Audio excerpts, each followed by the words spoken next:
दोस्तों जय हो कर्म की। मैं केपी आपका दोस्त और आपका होस्ट केपी सिंह सवाई माधोपुर से। जैसा आप सबको मालूम है कुछ अलग लेके आते हैं। आज हम वहीं डॉक्टर नेगी जी से हम लोग बात करा रहे हैं। आपकी सुबह की मुलाकात है, रूबरू करा रहे हैं और जानेंगे उनके यात्रा के बारे में और उनके कार्यकाल के बारे में। तो आपका स्वागत है सुबह की इस मुलाकात में नेगी जी सर। नमस्ते केबी जी। जी। सबसे पहले हम लोग चाहेंगे सर कि ये बताएं कि आपका सवाई माधोपुर जो कार्यकाल है वो कैसा रहा और सवाई माधोपुर कैसा लगा आपको, क्योंकि यहाँ ये कहा जाता है कि गणेश जी की धरती है और यहाँ पर लोग बाग आने से काफी खुश होते हैं। देखिए त्रिनेत्र गणेश जी का की मेरे ऊपर असीम कृपा है। जब मैंने यहाँ 7 जनवरी 2021 को एज ए एडीएम ज्वाइन किया तो तब यही लगा कि मैं दूसरे जिले से आया था कि जिला कैसा होगा, लेकिन आज जब 31 महीने का कार्यकाल पूरा होने के बाद मैं यहाँ से अन्यत्र जा रहा हूँ टोंक जिले में, तो ऐसा लग रहा है कि मैं एक घर से आया था अपने घर से, और अपने घर में आकर के मैं आज अपने घर से दूसरे घर में यानी कि मेरे घर में जा रहा हूँ। तो यहाँ के लोगों का असीम स्नेह मिला। यहाँ बहुत अच्छा है माहौल कार्य करने के लिए। त्रिनेत्र गणेश जी का यहाँ बहुत अच्छे लोगों में आस्था है, और कुल मिलाकर के जिले का जो मेरा कार्यकाल रहा, मेरे लिहाज से मैं इसको एक बहुत ही मेरे जीवन के पड़ाव का एक खुशनुमा जो मैं समय है, इसको मैं यादें सजो के ले जाऊंगा। और मैं सवाई माधोपुर की जनता का एक ऋणी हूँ। उन लोगों का मुझे स्नेह मिला, उनका प्यार मिला। बहुत अच्छा कार्यकाल रहा। जी, आप साहित्य में रुचि रखते हैं और जी साहित्य की रुचि की हम लोग बात करें तो इसकी यात्रा कैसे स्टार्ट हुई और इसका कहीं ना कहीं आपको लगता है कि आगे क्या पड़ा होगा इसका?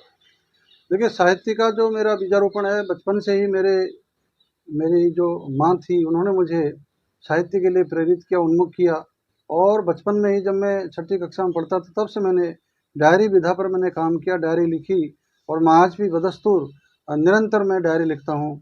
और मेरे कई उपन्यास प्रकाशित हुए हैं। उसके बाद कहानी संग्रह मेरे आए। लेकिन बचपन का जो दौर था, मैंने जो शुरुआत की थी वो निबंध और आलेख लिखने से की थी। उसके बाद मैंने बाल नाटक लिखे, उन नाटकों का स्कूल में मंचन करवाया।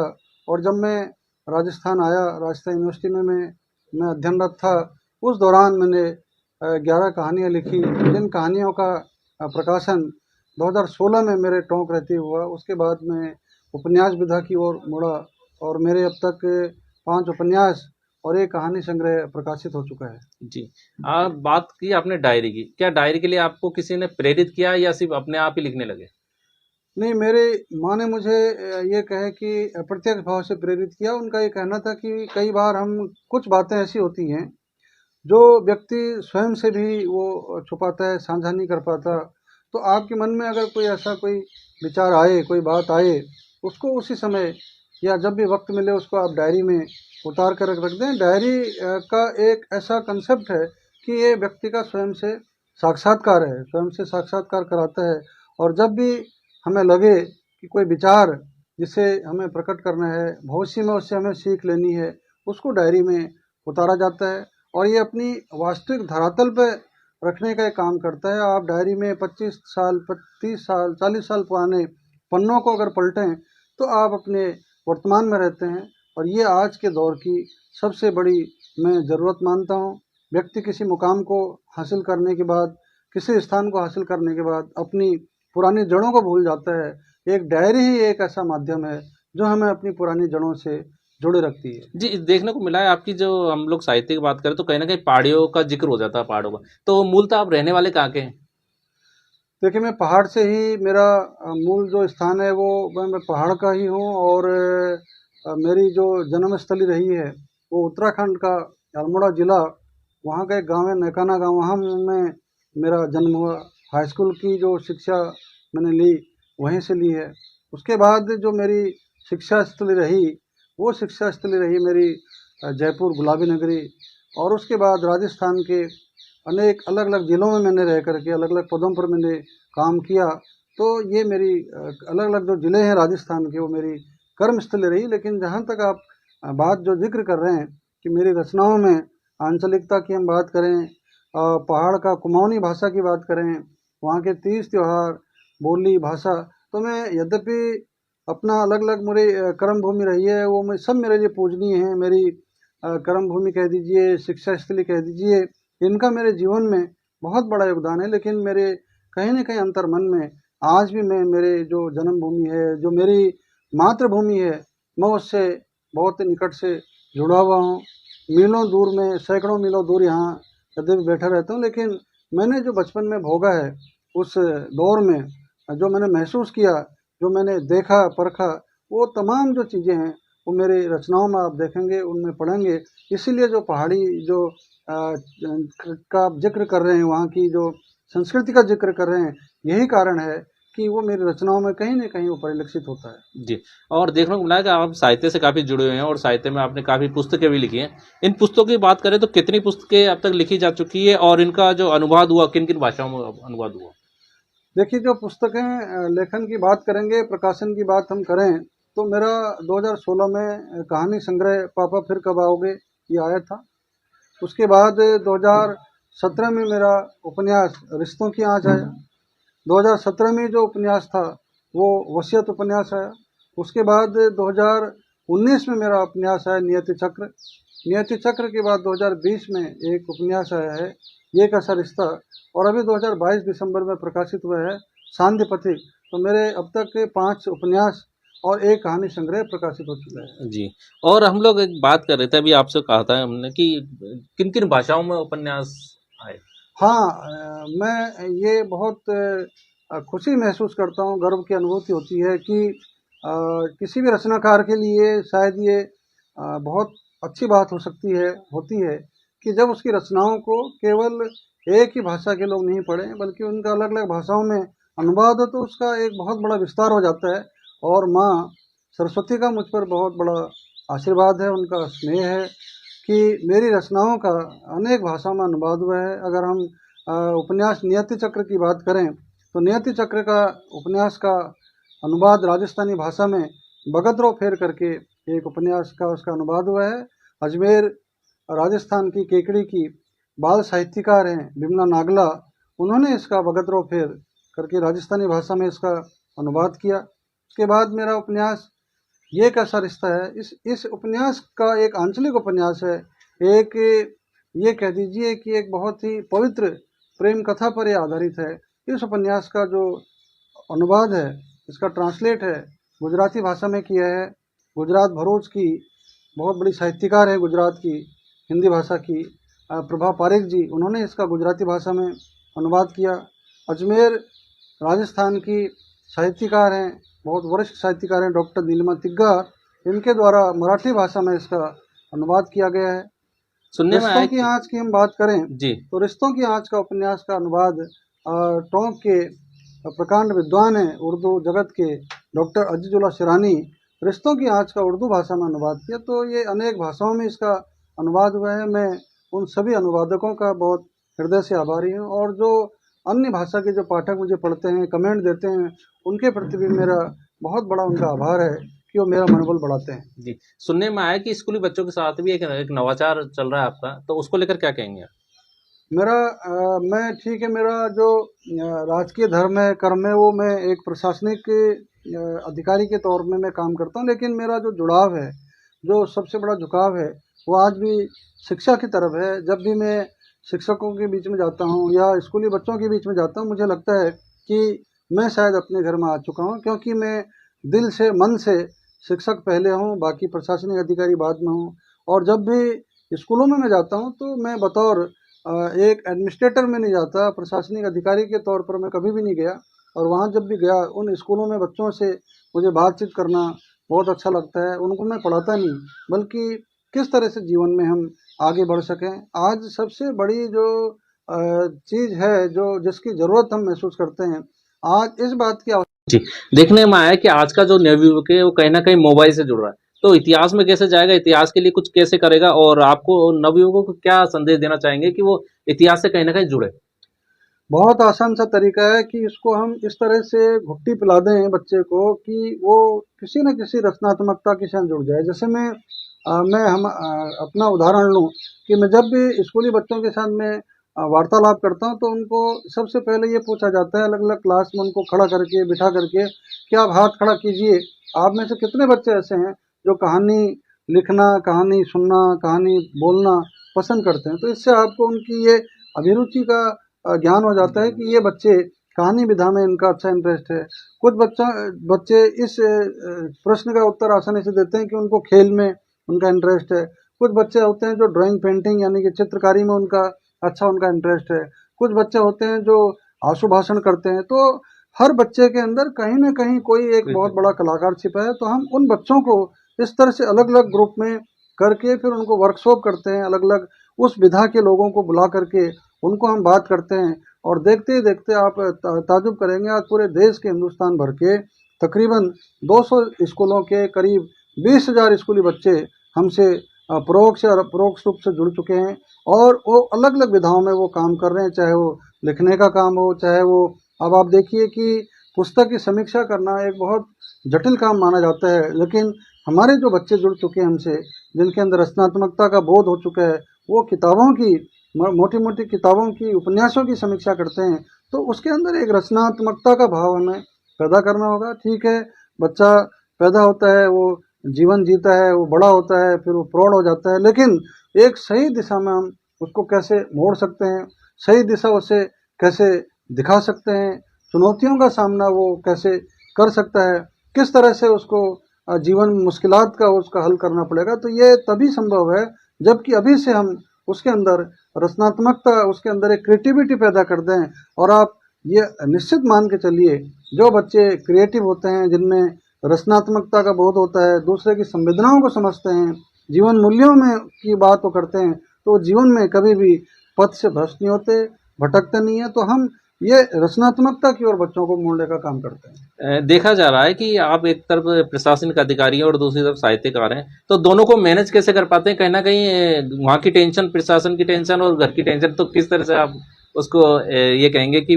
लिख पाते हैं, या वहाँ की टेंशन साथ लेके आते हैं या वहाँ छोड़ के आते हैं? देखिए, बहुत ही आसान सा तरीका है। दिन में 24 घंटे सबके पास होते हैं और 1 घंटे में 20 मिनट का समय सबके पास है। लेकिन ये डिपेंड करता है आप पर कि आप अपने समय का मैनेजमेंट कैसे करते हैं। टाइम मैनेजमेंट बहुत बड़ी बात है। तो मैंने जब से मैं इस जॉब में आया हूँ, नौकरी में आया हूँ, मैंने एक ही चीज़ सीखी है कि जब घर से निकलें तो घर से निकल कर के घर का कहीं कोई टेंशन, परिवार की किसी तरह की टेंशन मैं दफ्तर में लेकर नहीं जाता। और दफ्तर में जितने भी देर में रहता हूँ, उस दौरान केवल और केवल सरकारी जो रीति नीति है, जो हमें दायित्व सौंपे गए हैं, उनके बारे में चिंतन करना, मनन करना, उन हमारे जो टारगेट्स हैं उनको कैसे अचीव करना, उस पर पूरा मंथन होता है। और जब शाम को वापस घर आता हूँ तो दफ्तर की मैं आज तक किसी भी तरह की कोई टेंशन, कोई तनाव लेके नहीं आता। तो मैं जो समय जिसके लिए मैंने निकाल रखा है, मैं उसी में उसको नियोजित करता हूँ। ये नहीं कि मैं अगर लिखता हूँ तो मैं, मेरा सरकारी जो दायित्व है उसमें कोई कटौती होती है, या जब मैं सरकारी दायित्व निभा रहा हूँ तो मैं लेखन में कोई कटौती होती है। तो कहने का ये मतलब है कि मैंने एक टाइम को मैनेज कर रखा है। उसमें मेरा समय प्रबंधन इस तरह है कि मैं अपने परिवार के लिए भी मैं समय निकालता हूँ, मित्रों के लिए भी मैं समय निकाल लेता हूँ, उसके बाद मेरा जो दफ्तर का जो कार्य है उसके लिए भी समय निकालता हूँ। और सबसे बड़ी बात जिसको लेके मैं जीता हूँ, और अगर साहित्य नहीं होता, मैं अंदर से, मैं अगर मेरे अंदर लेखक नहीं होता तो शायद मैं इतना अच्छा नहीं कर पाता जो मैं आप लोग देख रहे हैं, सुन रहे हैं। तो ये चीज़ें सब कहीं ना कहीं एक अच्छा समायोजन है। और ये मैं आपको, ये भी मैं आपके माध्यम से बताना चाहूँगा कि अक्सर लोग ये शिकायत करते हैं कि हमें क्या करें, हम तो करना बहुत चाहते हैं, समय नहीं है। तो समय तो सबके पास है, समय कभी आएगा नहीं। समय तो आपको जितना है उसी में आपको करना होगा। तो अगर आप सही रूप से समय का समायोजित करें, उसको सही रूप से अगर आप अपने जीवन में ढाल लें, तो बहुत कुछ काम हो सकते हैं।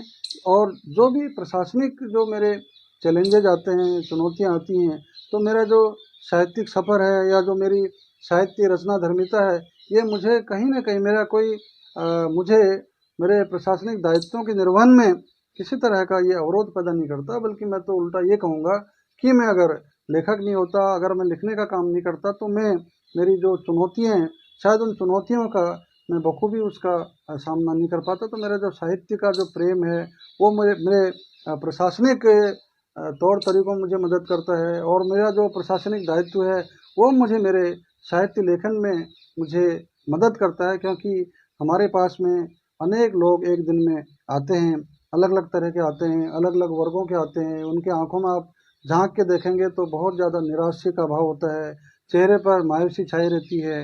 कई लोगों के पाँव में चप्पल नहीं होते हैं, तो अंदर से मन इतना विचलित हो जाता है कि उनको देख करके हृदय कांप उठता है। तो उन लोगों से बात करके, उनके दुख दर्द सुन करके, समझ करके, हो सकता है कई बातें होती हैं जो हम उनको नहीं पूरा कर पाते, क्योंकि हमारे एक दायरे होते हैं, कई नियम होते हैं, उससे बंधे रहते हैं। लेकिन अगर एक 100 किलोमीटर दूर से, 200 किलोमीटर दूर से गांव गली का कोई व्यक्ति सुबह निकला हुआ घर से भूखा प्यासा आता है ढूंढते हुए कि कहाँ बैठे हैं साहब, तो वो हमारे जब चैम्बर में आता है तो उसका चेहरा देख करके ही अंदर से रोना आता है। तो उसे बिठा करके अगर तसल्ली से आप उसकी बात सुन लो, समझ लो और उसको ढाढ़स बधा दो, तो जाते वक्त उसका चेहरा बहुत ही उसमें सुकून भरी चीज़ होती है और वो कई दुआएं देता है। तो मुझे मेरे जो ये उपन्यास के पात्र हैं, कहानियों के पात्र हैं, वो मेरे जो आम दिन में जो लोग हमारे बीच में आते हैं, जन सुनवाई होती है, उनमें मुझे कहीं न कहीं मिलते हैं। तो दोनों में बहुत बड़ा सामंजस्य है। मेरा साहित्य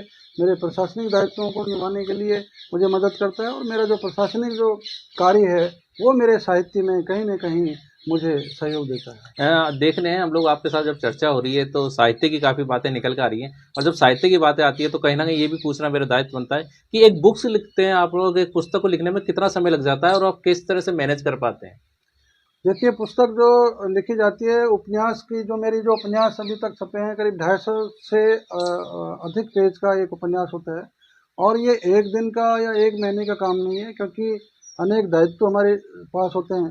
तो तकरीबन एक उपन्यास लिखने में 1.5 से 2 साल का वक्त लगता है। और पहले उसको लिखा जाता है, लिखने के बाद उसको पढ़ने के बाद उसकी कई बार उसकी एडिटिंग होती है। तो जो ये रिफाइंड होकर के जो साहित्य जगत में जो पुस्तक आती है, करीब 16 से 17 बार उसको लिखना पड़ता है, फिर उसको काटना पड़ता है, उसमें कुछ चीज़ ऐड करनी पड़ती है। तो 2 साल तकरीबन आप माने कि एक उपन्यास लिखने में 2 साल का वक्त लगता है। और लिखने की मैं जो बात आपसे कहूँ कि ये एक ऐसा अनुभव है कि कई बार हमें एक एक पेज लिखने के लिए, एक एक पैराग्राफ लिखने के लिए कई दिनों का वक्त लग जाता है। और कई बार जब माँ सरस्वती का आशीर्वाद होता है और वो कलम जब चलवाती है, तो एक ही रात में 20 से 30, 40 पेज, 50 पेज तक मैंने लिखे हैं। फिर उसमें ये नहीं देखा जाता कि आपको नींद आ रही है या आप खाना खाएंगे। तो ये एक इस तरह का प्रवाह है, जो धारा प्रवाह चलता है। तो ये सब माँ सरस्वती का आशीर्वाद है, उन्हीं का आशीष है। अगर उसकी कृपा दृष्टि रहती है तो ये निरंतर अनवरत ये चीज़ चलती रहती है। और अगर उसकी इच्छा नहीं हो तो उसकी इच्छा के बगैर कलम के शब्द आगे नहीं बढ़ते। तो मेरा ये व्यक्तिगत अनुभव है। जी। और एक चीज़ और देखने को मिलती है कि आज जब लेखक की बात आती है तो लेखनी लिखने के लिए बहुत समय लगता है, लेकिन नवयुवक है वो कहीं ना कहीं पेशेंट नहीं रखता। जब देखने को मिल रहा है कि आप जिस तरह से पेशेंट बता रहे हैं कि इतना समय लग जाता है, तो नवयुवक क्या इस पेशेंट को बरकरार रख पाता है? देखिए, नवयुवक जो आज के जो युवा लेखक हैं, और उनको मैं ये कहना चाहूँगा कि आज बहुत ही अच्छा एक ब्राइट फ्यूचर है। ब्राइट फ्यूचर इसलिए है कि ज़रूरी नहीं कि आपका प्रिंट मीडिया के माध्यम से आपकी रचनाएँ पब्लिश हों। आज सोशल मीडिया के इतने अच्छे प्लेटफॉर्म्स हैं, उस पर रचना डाल करके तुरंत उसमें उसमें लाइक्स आ जाता है, इसमें कमेंट आ जाता है। लेकिन ये मैं हमारे जो युवा लेखक साथी हैं, उनको मैं ये हमेशा हर मंच से ये बात कहता आता हूँ कि इसमें लेखन के लिए एक तरह की साधना है। लेखन कोई आपका पैशन नहीं है, आपका कोई इस तरह नहीं कि आपने मन माया लिख दिया। मन माया साहब हम भी लेखक बन के देखा देखी, इसके लिए एक बहुत कड़ी तपस्या करनी पड़ती है, एक साधना करनी पड़ती है, मन को पवित्र रखना पड़ता है। क्योंकि ये कहा जाता है अक्सर कि जैसा आप लिख रहे हैं, एक रचनाकार की आप रचना को पढ़ेंगे तो उस रचनाकार के जो संपूर्ण व्यक्तित्व का जो दर्शन है, अगर आपको करना है तो आप उस रचना में उसको आप कर सकते हैं, ये कहा जाता है। तो इसलिए जब भी हम लेखन की बात करें, हमारे जो युवा लेखक साथी हैं, उनको हमेशा हम कहते हैं कि बहुत जल्द आप ये उम्मीद ना करें कि आपको बड़े बड़े मंचों पर आपको बुलाया जाएगा, आपको सम्मानित किया जाएगा। कई बार आपके साथ कड़वी बातें होंगी, कड़वे अनुभव होंगे, लेकिन ये एक ऐसा मार्ग है, एक ऐसा पथ है, इसमें स्वयं जल करके भी हमें रोशनी देनी पड़ती है। तो धैर्य इसमें आवश्यक है। दूसरा, इसमें आपको बहुत सारी पुस्तकें पहले पढ़नी पड़ेंगी, अलग अलग जो राइटर्स हैं उनको आपको पढ़ना पड़ेगा। और उनको पढ़ने के बाद आप अगर लिखें तो वो ज़्यादा आपका पुरस्कृत होगा। और अपनी लिखी हुई बात से कभी भी आपको संतुष्ट नहीं होना है, क्योंकि हर बार, हर शब्द में, हर पंक्ति में कहीं न कहीं सुधार की गुंजाइश होती है। तो लेखक स्वयं में विश्वास रखें, दूसरा, किसी की देखा देखी नहीं करें। हम कई बार क्या होता है कि जैसे किसी लेखक की रचना हम पढ़ते हैं और मन में ये विचार आता है कि मैं भी इसी तरह की रचना को लिखने लग जाऊं, फिर हमने किसी दूसरे लेखक को देखा और उसमें हम लग जाते हैं। तो एक समय में मेरा ये कहना है कि अगर हम किसी विधा पर हम काम करें, मान लो आप कहानी लिख रहे हैं, कहानी विधा पर काम करें तो कहानी के इर्द गिर्द ही आपको घूमना पड़ेगा।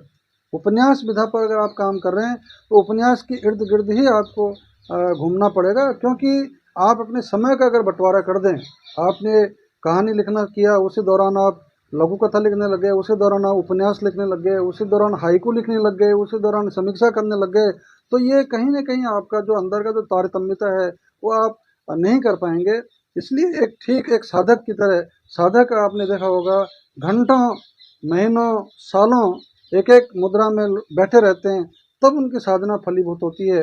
अगर उनको आप डिविएट कर दें, उनको डाइवर्ट कर दें, तो वो जो उसका लक्ष्य है वो पूरा नहीं कर पाएगा। और ऐसे दौर में लिख तो लेगा वो, उसकी रचनाएं बाहर आ भी जाएंगी, लेकिन जो एक अंदर से दूसरे को झकझोरने वाली है, पाठकों के दिलों को पर अपना राज करने का उसका जो है वो नहीं हो पाएगा। तो लेखकों को मेरा यही संदेश है कि बहुत अधिक पढ़ें, पढ़ करके उनको गुनें, उसके बाद साधना करें।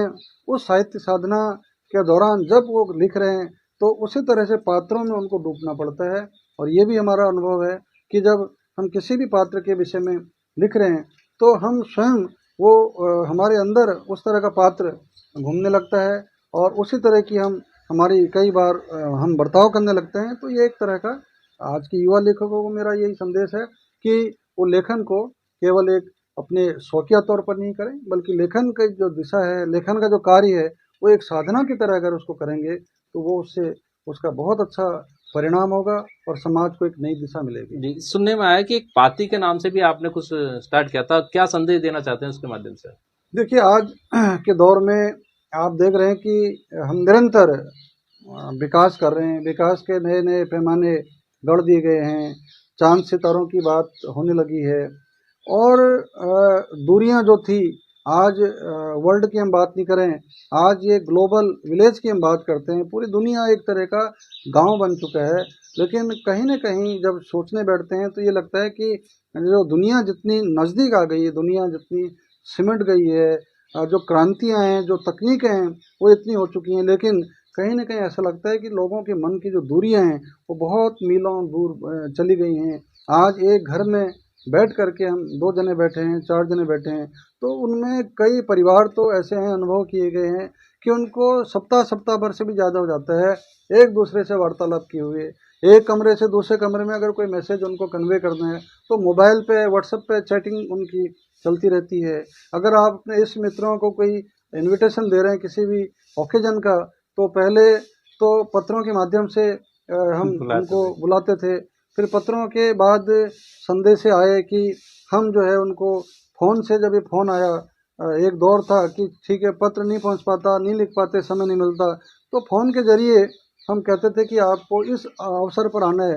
लेकिन अब उससे भी हम दूर जा चुके हैं, आवाज़ भी हमारी गुम हो गई है। अब तो केवल व्हाट्सएप पे एक सीधा मैसेज चला जाता है कि आप ये भी नहीं कहा जाता है कि आपको आना है नहीं आना है, जो इनविटेशन कार्ड है वो जो है उस पर व्हाट्सएप पे शेयर कर देते हैं। तो ये एक तरह का एक बहुत बड़ी हम ये मानते हैं कि आने वाले सामाजिक ताने बाने के लिए मेरे लिहाज से ये स्थिति अच्छी नहीं है। हमने कंक्रीट के शहर बना लिए, हमने बड़ी बड़ी ऊंची इमारतें बना ली, बहुत कुछ हमने विकास कर लिया। सोने की थाली में हम खा नहीं सकते, खाने को हमको वही स्टील के बर्तन में खाना है। सोने के बिस्कुट हम खा नहीं सकते, हमें वही रोटी खानी है, चपाती खानी है, दाल खानी है। लेकिन हम इतना ज़्यादा हमारी दूरियां हम आपस में मनों में बना चुके हैं, संवेदन शून्यता आ चुकी है। सड़क पर कोई व्यक्ति एक्सीडेंट से घायल हो जाता है, हमारे पास में वक्त नहीं है उसके पास में रुकने का।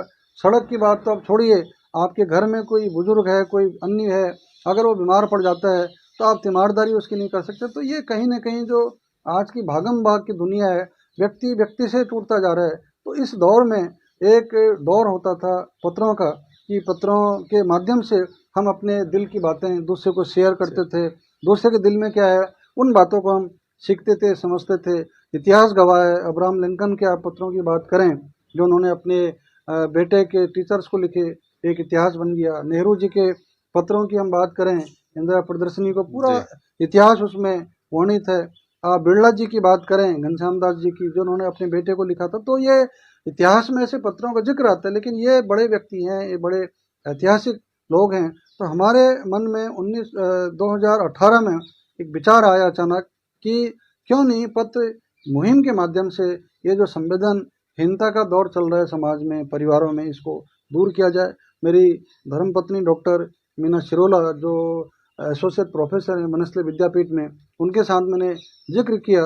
बस वो 5 सितंबर 2018 का दिन था, उस दिन शिक्षक दिवस था। तो उसी दौरान एक विचार आया कि शिक्षक के द्वारा अपने स्टूडेंट्स को पत्र लिखें, क्योंकि आप और हम सभी छात्र रह चुके हैं, स्टूडेंट रह चुके हैं।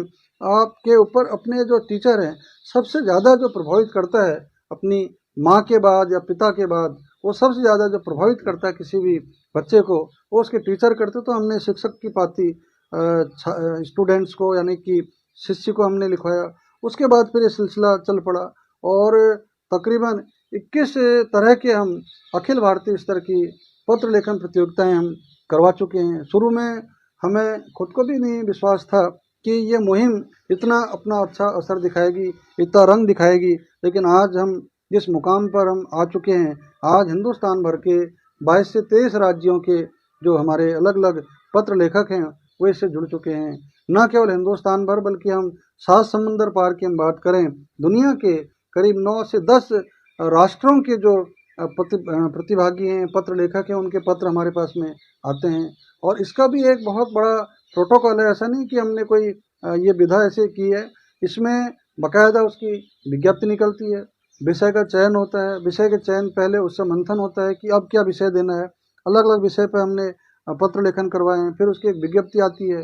उस विज्ञप्ति के तहत उसकी एक टाइम लाइन होती है कि इतने समय में आपको पत्र लिखने हैं। पत्र ऐसे कोई हम मोबाइल से या व्हाट्सएप पे इस पर नहीं लेते, बल्कि बाकायदा पत्र का मजमून पत्र की तरह होना चाहिए। उसको हैंड रिटन हम लेते हैं, हाथ से लिखा हुआ पत्र हो कागज में, और उसके बाद उसको लिख करके आपको लिफाफे में डालना होगा। लिफाफे में डालने के बाद उसमें टिकट लगा करके पोस्ट ऑफिस में आपको उसको जो है करना होगा। तो पोस्ट ऑफिस के माध्यम से, डाकिए के माध्यम से हमारे पास में वो पत्र आते हैं। और मुझे बहुत ही बताते हुए बहुत ही खुशी की अनुभूति हो रही है कि हमारा एक बहुत बड़ा पाती परिवार है, जिसमें अलग अलग देशों के, अलग अलग राज्यों के हमारे अनेक जो प्रतिभागी जुड़े हुए हैं। उसमें उम्र का कहीं कोई बंधन नहीं है, उसमें कहीं कोई विशेष वर्ग का बंधन नहीं है, किसी प्रोफेशन से आप हैं। उसमें घरेलू जो घरेलू महिला है, गृहिणी है, उससे लेकर के बड़े बड़े जो साहित्यकार हैं, जो लेखक हैं, डॉक्टर हैं, इंजीनियर हैं, चार्टर अकाउंटेंट हैं, प्रशासनिक अधिकारी हैं, बैंक मैनेजर हैं। और सबसे खूबसूरत बात केपी जी ये है कि आज ये कहा जाता है आमतौर पर घरों में, जनरली हम भी कहते हैं, आप भी कहते होंगे, स्कूल में कहा जाता है कि आज के बच्चे बहुत ही नासमझ हो गए हैं, बच्चे कुछ नहीं करते, वो भावना शून्य हो गए हैं। लेकिन हमारी ये जो पाती मुहिम है, इस पाती मुहिम ने इस बात को बिल्कुल झुटला दिया है। मैं पहले आपसे जिक्र कर चुका हूँ कि तकरीबन 20 से 30 हज़ार बच्चे हमसे जुड़ चुके हैं आज। और उन बच्चों के बीच में हमारे अलग अलग शहरों में हमारे इस तरह के हमारे सहयोगी हैं, पाती परिवार के हमारे सदस्य हैं। वो स्कूलों में जाकर के उन बच्चों को कन्वे करते हैं, उसको इसके बारे में बताते हैं। तो बच्चों का सैलाब उमड़ पड़ता है पत्र लिख करके उनके पास, हमारे पास में उनके पत्र आते हैं। अभी जो लेटेस्ट हमारी जो पाती विधा पर हमने काम किया था, बिटिया की पाती बाबुल के नाम, तो बिटिया की पाती बाबुल के नाम ने पूरा एक तरह का इतिहास गढ़ दिया। पूरे हिंदुस्तान भर से 8,000 से भी ज़्यादा बेटियों ने अपने पिता को पत्र लिखे। उनमें से उनका सिलेक्शन हमने किया। 181 यानी कि 181 पत्रों को हमने केंद्र में रख करके किताब निकाली है, लिख दी पाती बाबुल को। आप अगर उस किताब को पढ़ेंगे और आप के अंदर अगर एक बाप का दिल है, तो मैं दावे के साथ आपके मंच के माध्यम से कहूँगा कि कोई व्यक्ति ऐसा नहीं होगा जिसकी आंखें उन पत्रों को पढ़ करके नहीं भर आएंगी।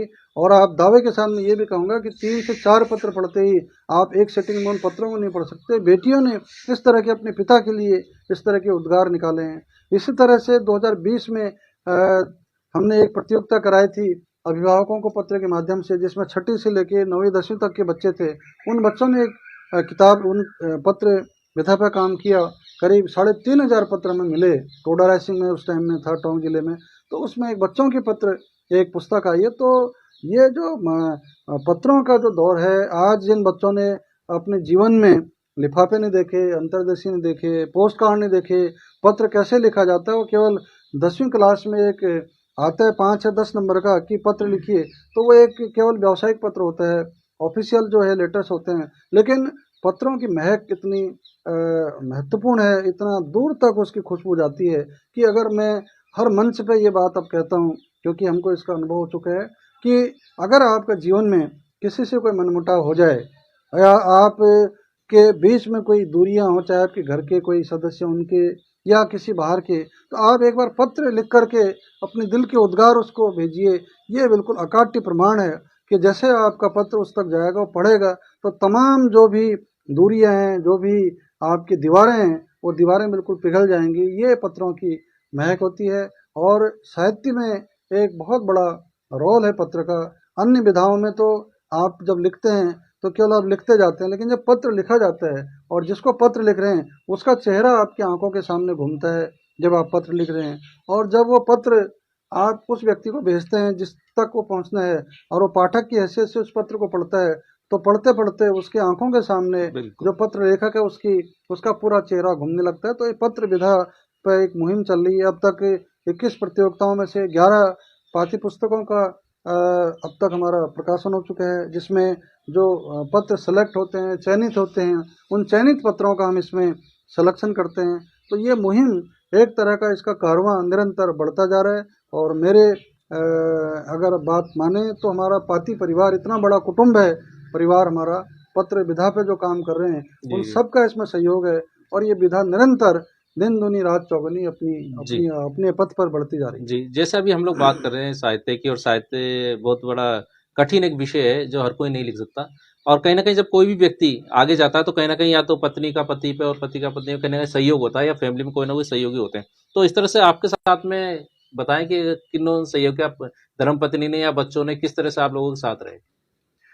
देखिए, मेरे जीवन में अब तक यह तो जब व्यक्ति जन्म लेता है, जन्म लेने के बाद में फिर वो अलग अलग फेजेज में जाता है, तो उसके साथ में वहाँ की जो प्रकृति है, वहाँ का जो वातावरण है, ये तमाम चीज़ें उसके व्यक्तित्व को प्रभावित करते हैं।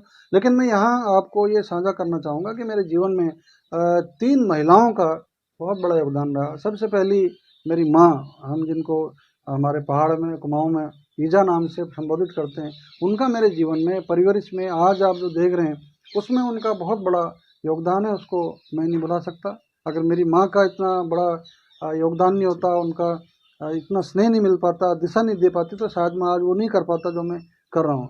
दूसरा, मैंने जीवन में हमेशा अनुशासन में रहना सीखा है। अनुशासन कैसे जीवन में अपने आप का, ये नहीं दूसरे पर अनुशासन थोपना नहीं, बल्कि आपको पहले खुद को अनुशासित होना होगा। दूसरे से अगर आप कोई उम्मीद करें किसी काम की, तो आप पहले उसको अपने ऊपर प्रयोग करने पड़ेंगे। तो मेरी दादी जो थी धन्ना देवी, वो बहुत ही एक तरह की सख्त महिला थी, और उनकी आंखों से ही हमें डर लगता था। उन्होंने मुझे ये सिखाया कि जीवन में अनुशासन का क्या महत्व। अगर आप समय की कदर नहीं करेंगे तो समय आपकी कदर नहीं जी करेगा। तो समय का जो मोल है वो मेरी दादी ने मुझे सिखाया। और उसके बाद जब मेरे जीवन में प्रवेश किया मेरी धर्मपत्नी डॉक्टर मीना शिरोला ने, तो उन्होंने मुझे न केवल एक धर्मपत्नी का उनका एक धर्म निभाती हैं, बल्कि एक दोस्त का धर्म निभाती हैं। कई बार मैं चूंकि लेखक हूँ, अंदर से शिक्षक भी हूँ, और मन मेरा विचलित हो जाता है, तो वो बतौर एक तरह की, ये कहते हैं ना, घर का जो गार्जियन है, वो इस तरह से बातों से मुझे ढाढ़स बंधाती हैं और मुझे दिशा देती हैं। और मैं ये भी कहना चाहूँगा कि मेरी जितनी भी रचनाएं आप देख रहे हैं, चाहे वो पत्र विधा पर हम काम करते हों, चाहे वो मेरे उपन्यास हों, कहानी हो, तो वो सबसे पहली जो पाठिका है, जो सबसे पहली जो पाठक है, वो मेरी पत्नी है। पहले वो मेरे लिखे हुए को पढ़ती हैं। पढ़ने के बाद उसमें ये नहीं वो देखती हैं कि इसमें मैं ये कहूँगी तो क्या हो जाएगा, बल्कि उसको रिफाइंड करने का जो काम है करती हैं। पूरी रचना को पढ़ने के बाद उसमें जहाँ जहाँ उनको लगता है कि इसमें ये गैप आ रहा है, इसमें ये अनावश्यक चीज़ है, इसको हटा दिया जाए, काट दिया जाए, छांट दिया जाए, तो पूरा उनका एक तरह का ये मेरे जो आज ये आप देख रहे हैं किताबें, इनमें उनका बहुत बड़ा योगदान है। पाती मुहिम को बहुत बड़ा उनका योगदान है। बहुत समय देती हैं वो, स्वयं उसकी संपादक भी हैं। वो हमारे उपाध्याय जी हैं, चंद्रमन उपाध्याय जी हो गए, मैं और मीना शिरोला, हम तीनों इन पाठ्य पुस्तकों को एक एक पत्र को पढ़ते हैं। तो और मेरे परिवार में मैं अक्सर नौकरी में रहता हूँ, कई तरह के दायित्व हैं, लेकिन जो समय की पाबंदी है, समय नहीं देना, तो मेरी भी कमी जो है वो मेरी धर्मपत्नी पूरा करती हैं। तो मेरे जीवन में अगर आप कहें आगे ले जाने में, मुझे अनुशासित करने में, मुझे इस तरह से मेरा ये व्यक्तित्व निर्माण करने में, तो मेरी माँ का जो अपनी रही, मेरी दादी जो अपनी रही है, इनका बहुत बड़ा योगदान है। और इनके योगदान के साथ साथ मेरी पत्नी, इनका योगदान रहा। और इनके अलावा जो मेरे तमाम जो परिजन हैं, उन लोगों का मुझे मेरे जीवन में बहुत बड़ा योगदान है। क्या क्या गिनाऊं, मैं स्वयं कुछ भी नहीं, क्योंकि मैं जो भी हूँ इन सब लोगों की बदौलत हूँ, चाहे मेरे वो सगे हों, मेरे परिवारजन हो, या मुझे जहाँ भी जो लोग मिले, चाहे मेरे कार्यस्थल पर जिन लोगों के साथ मैं काम करता हूँ, तो मैं उसमें बतौर एक सबॉर्डिनेट की बात हम नहीं करते, सुपीरियर अथॉरिटी की बात नहीं करते।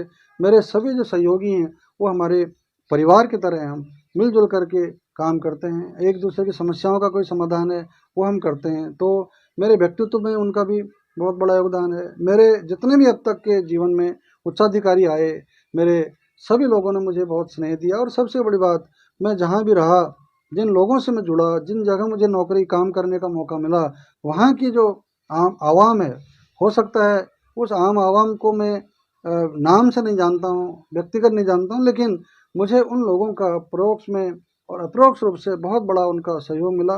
तो ये, और ईश्वर की मुझ पर बहुत बड़ी अनुकंपा रही है। तो ये सब लोगों ने मिल करके मेरे व्यक्तित्व में निर्माण किया है। और आज आप जो ये सब कुछ देख रहे हैं, परख रहे हैं, जांच रहे हैं, इनमें सब में इन सब का मिला जुला योगदान है। मैं सबके प्रति बहुत बहुत आभारी हूँ। जी, आपने काफ़ी पुस्तकें लिखी हैं, लेकिन कहीं न कहीं एक दिल के बहुत करीब होती है, ऐसी पुस्तक है कोई आपको जो बता सकते हैं? देखिए, मैंने 2016 में जो कहानी संग्रह मेरा आया, उसमें एक शीर्षक कहानी है, पापा फिर कब आओगे। तो वो कहानी मुझे उसने कहानी ने विचलित किया। हॉस्टल में रहने वाली एक बच्ची की कहानी है, जिसके पिता उसको एक हॉस्टल में प्रवेश दिला देते हैं। और आज यही हो रहा है कि माँ बाप अपनी बच्चों की भलाई के लिए, उनको अच्छा शिक्षा देने के लिए उनको हॉस्टल में डाल देते हैं। लेकिन जो मैं महसूस कर पाया हूँ कि एक बार उस बच्चे से भी ज़रूर उसके दिल की बात आप पूछ लीजिए कि तुझे यहाँ डालने से क्या हो रहा है। आज मुझे उस कहानी ने इसलिए प्रभावित किया कि उसको ये कहा जाता है कि तुम अभी हॉस्टल में रहो, और छुट्टियों में भी वो बच्ची को घर नहीं आने दिया गया। तो क्या उस पर गुजरती होगी, क्या उसके मनोगत भाव होंगे। उसने मुझे कहीं ना कहीं बहुत ज़्यादा झकझोड़ा। और वो कहानी आज न केवल छोटे बच्चों में, बल्कि जिस उम्र का भी व्यक्ति उसको पढ़ता है, तो बहुत एक भावुक कर देने वाली कहानी है। उसी से जुड़ी हुई फिर मैंने एक कहानी, अभी वो प्रकाशित नहीं हुई है, लिखी है, करीब 20-25 पेज की लंबी कहानी है। आज जो ये हॉस्टलों में बच्चों को डाल करके, या आप कोचिंग की हम बात करेंगे, कई बार क्या होता है कि बिना बच्चों की राय के, बिना उनकी दिल में झांके हुए, माँ बाप एक बहुत बड़ी उम्मीद पाल लेते हैं। और माँ बाप उम्मीद ये पालते हैं कि जो सपने हम पूरे नहीं कर पाए, उन सपनों को मेरे बेटा या बेटी उसको पूरा करेगी। और इसलिए कोचिंग में दाखिला दिला देते हैं बिना उनकी पूछे। कोचिंग में दाखिला दिलाने देने के बाद वहाँ परीक्षा साल में एक बार नहीं होती, वहाँ हर कक्षा में उसकी परीक्षा होती है, उसको दौड़ना पड़ता है दौड़ में। तो कई बच्चे अपनी उस बात को नहीं बता पाते। बात बताएं किससे? माँ बाप अगर जाते हैं वहाँ कोचिंग में, हॉस्टल में, तो वो स्कूल के जो वहाँ जो कोचिंग का जो संचालक है या जो टीचर है, उससे ये पूछते हैं कि इसकी इस वीक में क्या रैंक रही, ये इस बार निकाल तो लेगा, क्या करेगा। बच्चे से ये नहीं पूछा जाता कि तेरी इच्छा है क्या घर आने की, तुम घर आ जाओ, त्यौहार आ रहा है। तो इस तरह की ये एक है वो कहानी, जो मास्टर जी की चिट्ठी के नाम से वो कहानी है, कि आज का दौर इस तरह का दौर आ चुका है कि हम बच्चों को हॉस्टल में डाल देते हैं। बचपन में ही बच्चों को हम अपने से दूर कर देते हैं। उनके अंदर जो भावनाएं हैं, वो भावनाएं कहीं ना कहीं ख़त्म हो जाती हैं। छोटे बच्चों को ये पता नहीं रहता कि मेरी दादा कौन है, मेरा दादा कौन है, मेरी दादी कौन है। नाना नानी के पास ले जाए गए वर्षों बीत जाता है, चाचा ताऊ के पास वो नहीं जा पाते। आप गन्ने के खेत की बात करेंगे, जो पहले छुट्टियों में उन गन्ना कैसा होता है, ये आज के शहरी बच्चों को ये पता ही नहीं है। आजकल तो ऐसा कल्चर आ गया कि छुट्टियों में भी उनकी हॉबी क्लासेस जो है लगा दी जाती है। तो ये इस तरह का दौर है। तो वो जो पापा फिर कब आओगे कहानी है, वो इसी तरह की कहानी है। मास्टर जी की चिट्ठी जो अब आएगी पाठकों के बीच में, उसमें भी यही है कि व्यक्ति अंदर ही अंदर अंदर अंदर टूट जाता है, क्योंकि उसकी तरफ सबकी निगाहें होती हैं, परिवारजन उसको कुछ देखना चाहते हैं, उसके टीचर्स उसको उससे उम्मीद पालते हैं, उसके दोस्त उससे उम्मीद पालते हैं, समाज उससे उम्मीद पालता है, यानी कि सब के सब उस पर अपनी अपनी बात को, अपनी इच्छाओं को थोपना चाहते हैं। लेकिन वो जो उसका भी एक अंदर दिल है, एक छोटी उसके अंदर आत्मा है, उससे क्या वो करना चाहता है, उसकी क्या इच्छा है, ये नहीं पूछा जाता है। अब मैं इसको डायरी से आपको जोड़ूंगा, क्योंकि हम जब हॉस्टल में जाते हैं, मैं जनरली जो हॉस्टल्स हैं, जी ये रमसा के, शमसा के छात्रावास हैं, नवोदय विद्यालय हैं, केंद्रीय विद्यालय हैं, इनमें कोचिंग में, इनमें मैं जाता हूँ, तो जनरली बच्चों को ये कहता हूँ कि उस चीज़ को तो वो कर नहीं सकते, क्योंकि माँ बाप ने अगर कोचिंग में डाल दिया, हॉस्टल में डाल दिया, तो रहना पड़ेगा, पढ़ना पड़ेगा। जी लेकिन अगर आपके मन में कभी कोई निराशा का भाव आता है, तो निराशा का भाव आते ही कोई गलत कदम उठाने के बजाय अच्छी बात यह है कि आप एक डायरी में अपने दिल के भावों को उतार दें, एक पत्र में अपने दिल के भाव को उतार दें कि आपके मन में उस दौरान में क्या चीज़ें आ रही है। और जब वक्त मिले तो अपने पेरेंट्स को या जिसको भी, अपने टीचर्स को वो पत्र आप पढ़ा दें, तो अपने आप में उनका जो दिलो पिघल जाएगा। तो ये हमारी जो पाती मुहिम है, हमारे जो डायरी लेखन की जो है, मैं केवल बच्चों को ही नहीं बल्कि सबको ये कहना चाहूँगा कि जब भी जीवन में कभी अवसाद आवे, जरूरी नहीं कि कोई नौकरी करने वाले को अवसाद आता है, व्यवसाय करने वाले को आता है, बच्चे पढ़ते पढ़ते अवसाद में आ जाते हैं। एग्ज़ाम से पहले बहुत अच्छा पढ़ रहे थे, बहुत अच्छा कर रहे थे, लेकिन एग्ज़ाम से 2 रात पहले ही उनको वो टेंशन में चले जाते हैं, ये पता भी नहीं रहता कि वो एग्ज़ाम दे पाएगा नहीं दे पाएगा। तो अवसाद जीवन में कभी भी आ सकता है, डिप्रेशन। तो उनको भी मेरा एक मूल मंत्र है कि जब भी कभी कोई ऐसी चीज़ आए जिसको आप कहना चाहते हैं अपनी बात को, लेकिन उस बात को कोई दूसरा सुनने को तैयार नहीं है, कोई ऐसा नहीं है जिसको अपने दिल की बात बयां कर सकें, तो आप घबराइए नहीं,